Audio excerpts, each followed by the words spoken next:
ગાંધીનગરમાં કૌશિક વિકરિયાના લેટરકાંડનો મામલો સામે આવ્યો છે, તેને લઈને આ સમાચાર મળી રહ્યા છે। ગાંધીનગરથી આ સમાચાર કૌશિક વિકરિયાના લેટરકાંડનો જે મામલો સામે આવ્યો, પાટીદાર નેતાઓએ સીએમ ભૂપેન્દ્ર પટેલને આ મામલે રજૂઆત કરી છે। ત્યારે આ સમગ્ર મામલે પાટીદાર નેતા દિનેશ બાંભણિયાનું નિવેદન સામે આવ્યું છે।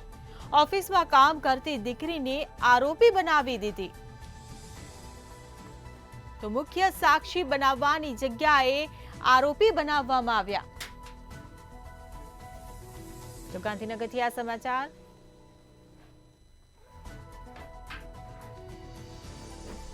તો આરોપીઓ બુટલેગરો અને રીઢા ગુનેગારોના સરઘસ ભલે કાઢો તેવું નિવેદન આપવામાં આવ્યું છે, પરંતુ અમરેલીમાં દીકરીનો વરઘોડો કાઢવાની નિંદનીય આ ઘટના ઘટી છે। ત્યારે ઓફિસમાં કામ કરતી દીકરીએ કોઈના કહેવાથી પત્ર ટાઈપ કર્યો હતો। ત્યારે ક્રિમિનલ રેકોર્ડ નહીં ધરાવતી દીકરીને આરોપી બનાવવી નિંદનીય હોવાનું તેમણે જણાવ્યું છે। તો રિકન્સ્ટ્રક્શનના નામે દીકરીનો વરઘોડો કાઢ્યો તે પણ નિંદનીય। તો અમે આગેવાનો પીડિત દીકરીના પરિવારને મળવા જઈશું તેવું નિવેદન આપ્યું।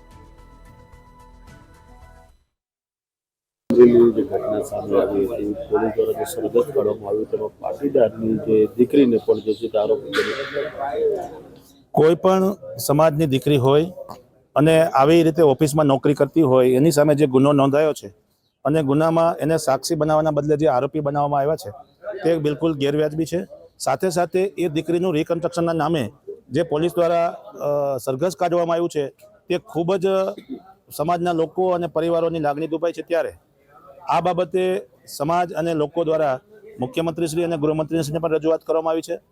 ફરિયાદી જેના પક્ષ છે એવા કૌશિકભાઈ વેકરિયાને પણ અમે રજૂઆત કરી છે અને ખાસ કરીને જો આ દીકરીને આવી રીતે જ એટલે કોઈ પણ સમાજના દીકરીને આવી રીતે આરોપી બનાવવામાં આવે તો એ કામગીરી બિલકુલ ગેરવ્યાજબી છે। એટલે પાટીદાર સમાજની નારાજગી ક્યાં છે કે પાટીદાર સમાજની દીકરીને આરોપી બતાવી છે એટલા માટે કે સરઘસ કાઢ્યું છે એટલા માટે? પહેલી વાત તો એ છે કે એ દીકરી કોઈ ઓફિસમાં નોકરી કરે છે અને એ એના બોસને આરોપી બનાવ્યા છે, ત્યારે એને સાક્ષીના રૂપમાં લેવા જોઈએ એવું અમે પ્રાથમિક માનીએ છીએ।